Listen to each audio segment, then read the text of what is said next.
Hare Krishna, welcome to our Sunday Bhagavatam class, February 20th, my God, 2022. So, today we begin with text 1:15:20, Canto 1, Chapter 15, Text 20. And this is still Arjun speaking. Om Namo Bhagavate Vasudevaya. Om Namo Bhagavate Vasudevaya. So Arjun says, Soham Nripendra Rahita Purushottamena Sakya Priyena Surdardayena Shunya Adhanyurukrama Parigrahamanga Rakshan Gopara Sadbhiravaleva Vinirjitosmi. So Arjun begins by saying Soham, which literally in Sanskrit means he, I, or that I. And I mean, obviously it doesn't sound like that in Sanskrit. In Sanskrit, it's like saying I'm the very person, it was me who. So it is I who am. So that's how you say it in Sanskrit, Soham, it is I who am. So Nripendra, Nripa Indra, best of kings, he's addressing his brother Yudhishthira. Rahitak, bereft, Purushottamena of Purushottama, of the Supreme Person. So it is I who am, or now bereft, O King, of that Supreme Person, or I've lost that Supreme Person. Also, you could say it, you could translate it that way, I've lost that Supreme Person. And then the rest of the words, the next three words are describing that Supreme Person. Sakya, I've lost that Supreme Person who is my friend, Sakya, Priyena, dear, beloved, my beloved friend, Suhrida, well-wisher, literally the good-hearted one, Suhrit, good-hearted. So, good-hearted, beloved friend, Hridayena Shunya, and my heart is now empty. Shunya can also mean void, like Shunyavadi, but it means void or empty, bereft. So my heart is empty. In other words, because that which was in my heart is now gone. I mean, it's obviously still thinking of Krishna, but you understand. So Advani, on the path, on the road, in other words, coming from Dwarka back to Hastinapur, Udukrama, Parigraham Anga Rakshan. Anga, O king, dear king. Rakshan, I was protecting the Parigraham, which means sort of the wives of Udukrama. Krama in Sanskrit means a step, and Uru means great or wide. So this is a reference to a name of Krishna, referring to Vamana, who took great steps or wide steps. So on the road, my brother, I was protecting the wives of Urukrama, Krishna, and Vinirjitosmi, I was defeated, Abaleva, which means Abala Eva, like a woman. One of the names for one name for women or for woman in Sanskrit is Abala, which means not strong physically. I mean, scientifically, men have on average twice the upper body strength of women. So this is not sexism, it's just it's physiology. So Abala Eva, Bala strength, like Balaram. So Abaleva Vinirjitosmi, I was defeated by cowherds. These are not the pious cowherds, the liberated cowherds of Vrindavan. These are Asat Gopas. These are cowherds who were bad people. Prabhupada translate Asat by the infidels in the word for word. It's a good translation. Infidel, cowherd men. So literally, asat means bad. So Gopir Asadbir by Asat Gopas, uh, as if I were a woman without the strength to fight with them, I was defeated. So this is Arjun's lamentation. And then he says, Tadvai dhanus taishavak sarato hayaste soham rati nirpatayo jata anamanti sarvang kshanena tarabhud asad isha riktam basman hutam kuhaka radham um, evoktam usham. So here, Arjun uses a particular sort of form of speech in Sanskrit, uh, where he says, for example, Tadvai Danus, that indeed is the bow, and Te Ishavaha, which is Ta, because anyway, it's just Sandhi, but if you look at the synonyms, you see the original form of the word. Te Ishava, those, so that indeed was the bow, those were the arrows, Sarata, that was the chariot, Hayaste, those were the horses. So that's a way in Sanskrit that it's like saying in English, it was the same bow, the same arrows, the same horse, the same chariot, the same horses. So hung rati, and I'm the same chariot warrior. So hung rati.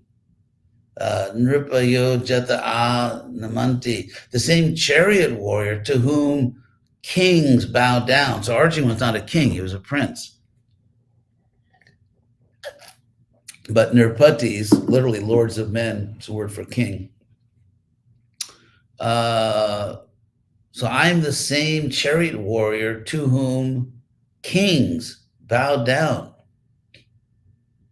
Tadvai dhanus, taishavak, sarato, hayaste, sohang rati, nirpatiyo jata anamanti, sarvam kshanena, but kshanena, in a moment.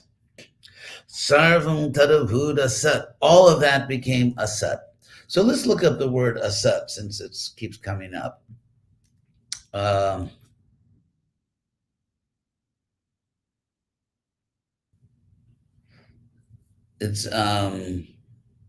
So it means non-existence, non-entity, untruth, falsehood.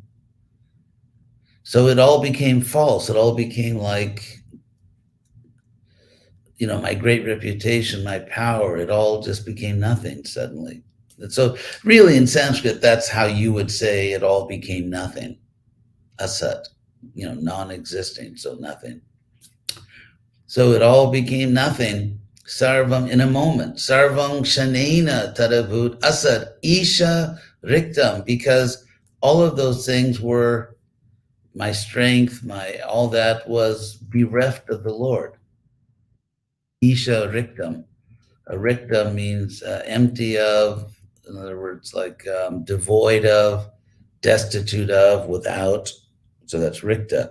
So isha rikta, devoid of the Lord, destitute of the Lord, without the Lord. So all of that being now bereft of the Lord, in a moment, it became nothing. It became asat. It became literally non-existent. Literally non-existent. And so it's like, and so my efforts to fight, to protect these great souls, it was like basman hutam. It was like making an offering into ashes. You have to make an offering into fire, right? Agni hotra. The offering has to go into fire. But this was like making the offering into ashes. The fire is gone.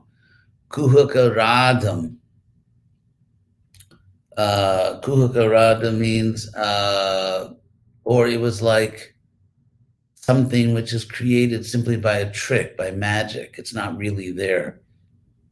Kuhaka means magic or just a trick, cheating.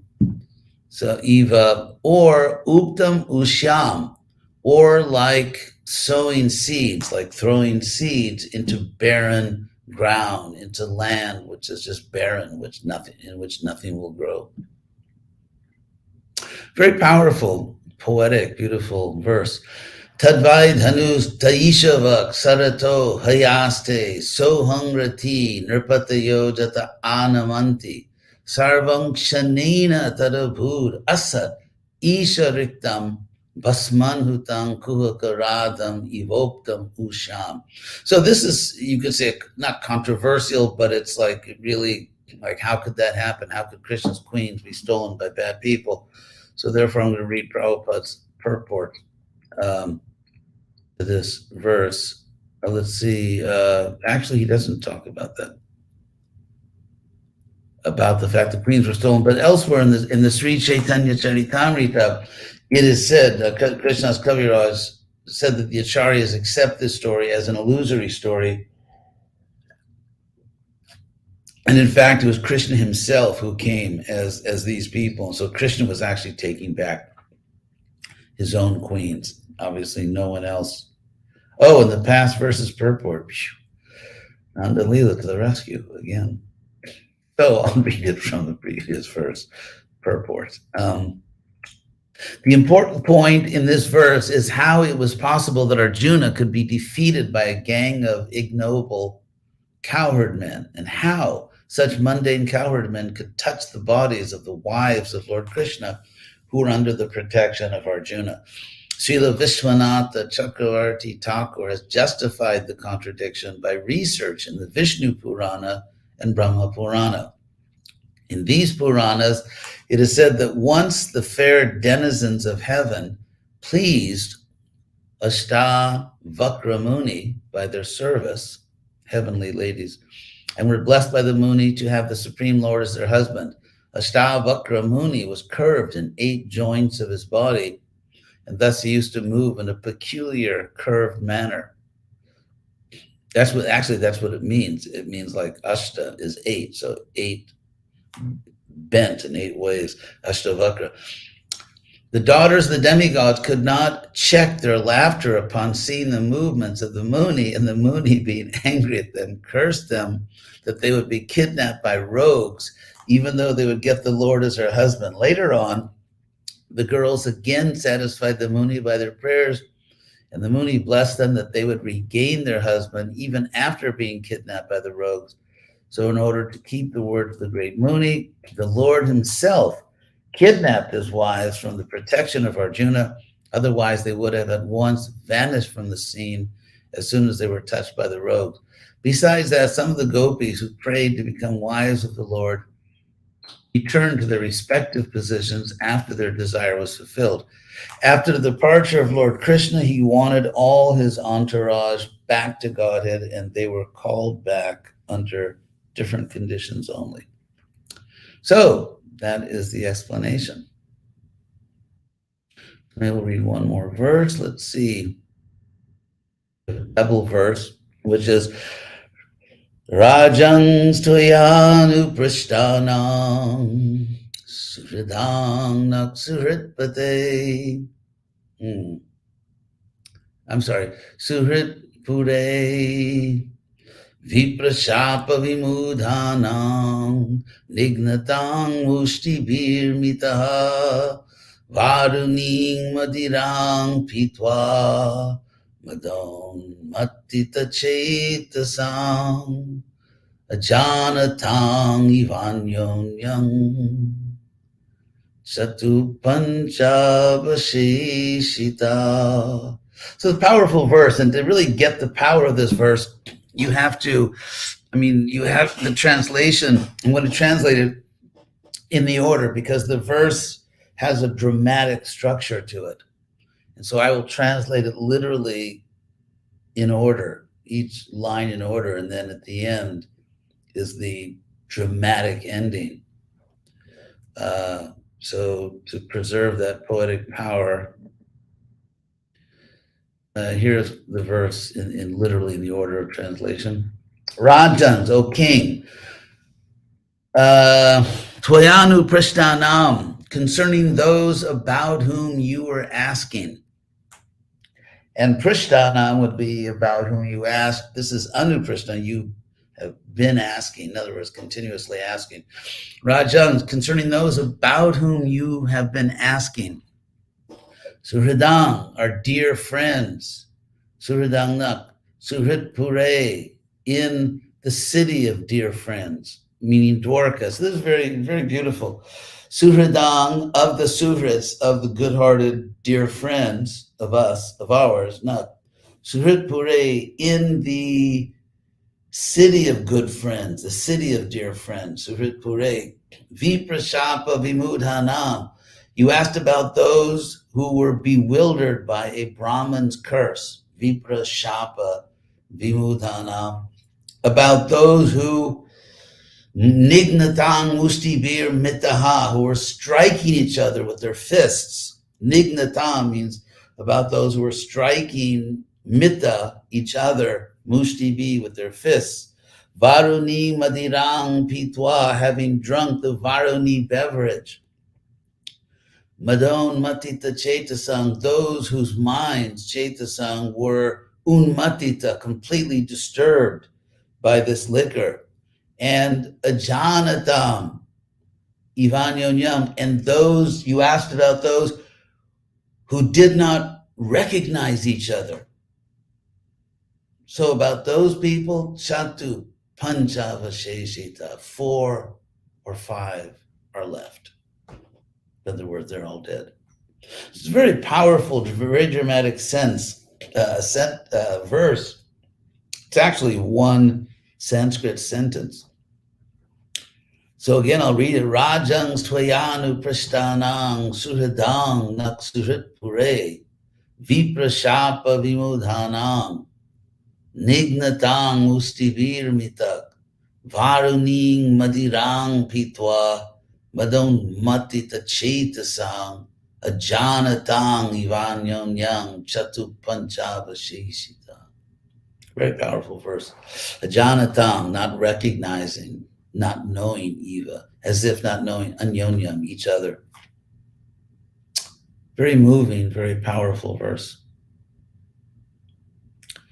So maybe we can do one more if you have any questions. So yes, because it's interesting, because in verse 24, the next one, we know that Arjuna is now sort of concluding his statements, because he goes back to the shloka, which a shloka technically means a verse that has 4 lines. Each line is 8 syllables. And so the longer verses, we've been having many, for some time now, we've had these much longer verses, which are used often in Sanskrit composition for very dramatic descriptions or very dramatic statements. And so now that we're going back to the shloka, we know that Arjuna is sort of concluding his remarks. He's gotten very emotional, and now he's concluding. So prayena itad bhagavata ishwarasya vichestitam mito nignanti bhutani bhavayanti cha janmitaha. So prayena means mostly, for the most part, almost always, prayena eta, this.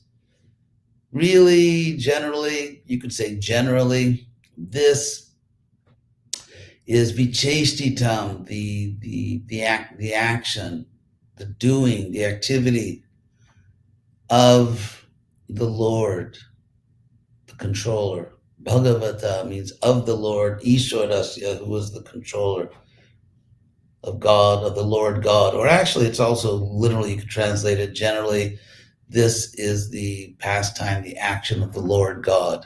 That's literally what it means. And so, vichestitam, I'll give you from the dictionary because it's a key word here. This has been brought about. This has been affected by the Lord. It also means an action, an exertion, behavior.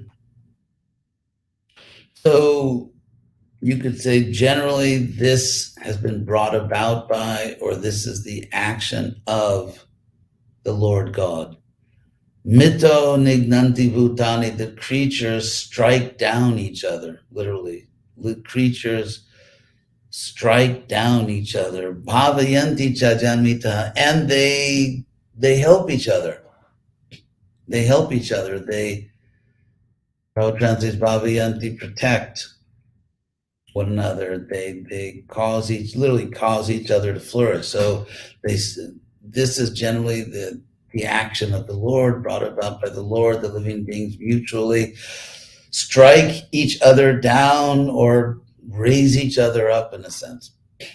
And so, of course, to say it's the action of the Lord does not mean that people who wouldn't have done this do it. Krishna is like somehow making people do these terrible things, but rather that people have, of course, the Yadus are pure souls. This is a very special case. And the reason we extend it to general cases is because of the word prayena. But so the Yadus are a very special case. Krishna had to remove them because they were too powerful for the earth. And this is stated, I think, in the 11th canto that describes this in detail, this incident, that it's often said in the Bhagavatam that Krishna came to this world to remove the burden of the earth. And actually, in a reference to this, that Bhubhara Jihirshya, with the desire to remove the burden of the earth, these asuras, it's a common theme in the Bhagavatam. And interestingly, in the song to the six Goswamis, it said, Bhuvi Bhuvo Bharavaharatam, that they are the ones who on this earth remove the earth's burden. So it's very interesting because Krishna is often said in the Bhagavatam that he came because he wanted to remove the burden of the earth, or he did remove the burden of the earth. And then the same thing is said about the six Goswamis in that famous song, that Bhuvi Bhuva Bhuvi, that he relieved the burden of the earth. Anyway, so here, Bhuvi Bharavaharatam. So here it is said that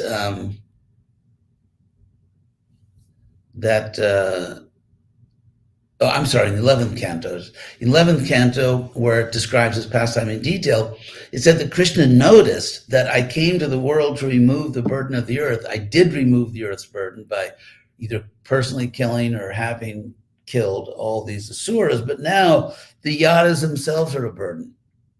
The Yadas themselves are a burden because they're superhuman, that they were so powerful. So, for example, let's say, I've given this example many times, let's say there's some insurrection. There's an insurrection in a country so that the police cannot control the situation because, all these gangs, criminals or revolutionaries come in. And so therefore the government has to bring in the military to restore peace. And so once the peace is restored, though, no one wants the military just patrolling the streets of the city, because in civil society you don't want to live under military rule. So the military is brought in at a certain point, but then they have to leave. So in the same way, the Yadus were brought in to help save the earth, but now that the earth was saved, they had to go back to the higher planets they came from. So that was the idea. Okay, so I'm going to stop there in chapter 1, text 15. I'm sorry, first canto, thinking so much about the verse. First canto, chapter 15, text 24. So we'll stop there. Very interesting verses coming up. So now I will look at the, to see if there are any questions.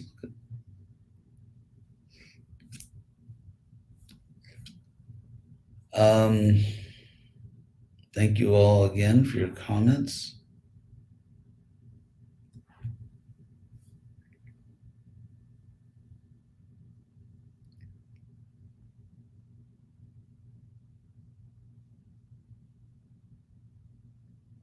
someone is anyway confused about who is God, then just listen to the verses. So far, no questions. Here's a question. Shama Sundar from the UK. 17th chapter of the Bhagavad Gita, those in passion worship yakshas and rakshasas. How do we see that today? Well, passionate people like to go to those, what do they call that? Those vampire movies. so, I mean, vampire movies, it's kind of like that. Or you could say, for example, because in that 17th chapter it said that those in the mode of goodness worship the devas, the demigods, as we translate it. And so people in the mode of passion, they worship powerful material people. Here, yakshas and rakshasas doesn't simply mean like monsters. It also means it's sort of powerful people have material power but are not spiritual. And so that's what everyone worships, athletes and movie stars and politicians, all kinds of things, people who are not really necessarily, sometimes they are, but not necessarily godly people. So that would be passionate worship. How do atheists fit into the three modes of worshipers? They don't worship anyone. Actually, they do. They worship each other. So it depends on the person. Another question of the same person. Fire yug is not important. Yeah, maybe questions that have absolutely nothing to do with the class. You can just send in a letter. So, Jagat Palana, it seems that curses are the main cause behind the events in the Bhagavatam. How can such literature be considered the natural commentary of Vedanta Sutra, the pinnacle of Vedic philosophy? Not so much. Actually, curses are significantly less prominent in the Bhagavatam, Mahabharata. Mahabharata is just, everything's curses and boons. But also keep in mind that the explanation of the curse of the queens is not in the Bhagavatam. So that the Bhagavatam doesn't say that, although other literatures do explain it. But in general, in the Bhagavatam, I think there's a lot of just devotees, non-devotees endeavoring. So, Nandalila, the way the Yadu dynasty left this world is not honorable. Can we interpret? Well, they're Kshatriyas and they fought. So I don't know if I'd say it's not honorable. Can we interpret that maybe the lesson here is that no matter how closely related you are to someone who is pure or highly advanced, in this case, even God himself, your progress is solely dependent on your own efforts? I don't think I would. I mean, our progress is dependent on our efforts, but in the case of the Yadus, they're so intimately connected with Krishna. So look at what actually happened. I mean, the Yadus, this was not the first time they had Varuni. And so it was, they were these big warriors. Sometimes they would relax with a little drink. Not exactly like, not exactly ashram life, but they were these powerful warriors who, actually had to go out and fight and risk their lives and often, sometimes be killed or kill. And so this time they had some of this Varuni and something extraordinary happened, which was done by Krishna. So I wouldn't say that their departure from this world, the Yadus, was not honorable because it was personally orchestrated by Krishna. Krishna personally bewildered them because he wanted them to remove each other. So I wouldn't compare it to, as far as the question, someone is advanced. Krishna helps us. Krishna says in the Bhagavad Gita, in many ways, that he protects and helps those who are devoted to him. So Krishna is there. He reciprocates with us, but he gives special consideration to his devotees because the devotees give special consideration to Krishna. So Leelakar, Indirectly, this part of the Bhagavatam may be giving warnings of the dangers of becoming too proud. How can one guard against that? By chanting the holy name seriously in the sage, Hare Nama Eva Kevalam, and paying attention to the examples of people who had trouble because of pride. So, Tapan Mishra, I remember one anecdote about Maharaj Yudhishthira walking directly into Vaikuntha from the material world. There is a statement in the, Prabhupada makes a statement as purport in this canto that the Pandavas went back to Godhead in their self-same bodies as far as walking right in. I don't remember that. So, did the Yadus go to the heavenly, that's Bhakti Vinod in Scotland, did the Yadus go to the heavenly planets or go to the spiritual world? It depends on where their service was. They had service in different places. So wherever their service was, they went there. So, Krishna Priya, saintly Vaishnavi, should we understand that any time our empowerment can be taken away, we need to accept Krishna's plan if we are trying to serve?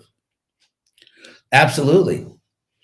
Yeah, because if Krishna has been empowering us here, but now he wants us to do something else, then that empowerment will be shifted. It will be transferred.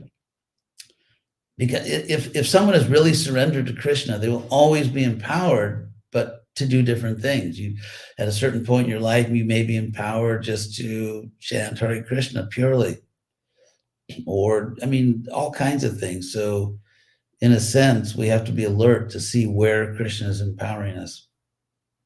So, Shauna, is the friendship of Arjun and Krishna comparable to Krishna's relations with the cowherd boys, or would it be in other modes? They're both in Sakyarasa friendship, but one friendship is in Vrindavan, one is outside of Vrindavan, so they're in different modes in that sense. No, friendship is friendship. So, thank you all very much. I think that's all the questions. And appreciate you all coming for the class. And hopefully we'll be together again on February 27th. Perhaps, which is, let me look at the calendar very quickly. That is, I'm also on the 27th giving a class to a very nice preaching program in San Francisco, California. So you can also attend that.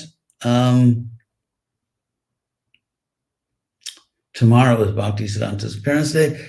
I'm going to be stepping back from programs because I have to get the Mahabharata and at least try, and it's just can't do both. So for probably several months, I'm just going to be writing, but I will be doing the Sunday Bhagavatam class. So I will continue to do that. So again, thank you all very much for coming, and I hope you are all very well. Hare Krishna.